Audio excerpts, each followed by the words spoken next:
Hello, আসসালামু আলাইকুম। কেমন আছেন সবাই? আশা করি সবাই ভালো আছেন। আজকে রোজা ছিলাম, রোজা রাখতে যে কষ্ট হয়েছে তার উপরে আবার টানা রোদ পড়ছে, গলা।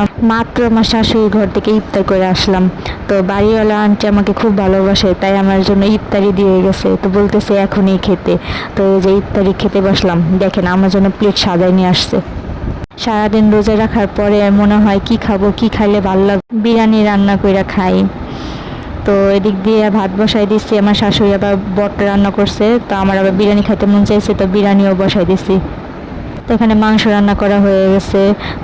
এখন আমি আরেকটা কড়াই বসিয়ে দিলাম। এখন আরেকটা কড়াইয়ের ভিতরে আমি পেঁয়াজ কুচি দিয়ে এটা এখন বাদামি কালার করব ভেজে।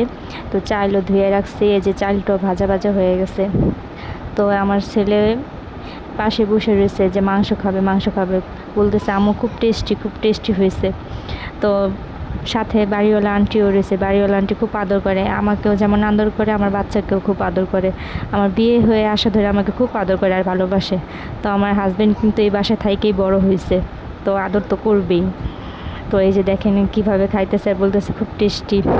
তো বাচ্চাদের এগুলো জিনিস দেখলেই খুব ভালো লাগে। তো কেমন লাগলো ভিডিওটা অবশ্যই জানাবেন। সবাই ভালো থাকবেন। আসসালামু আলাইকুম।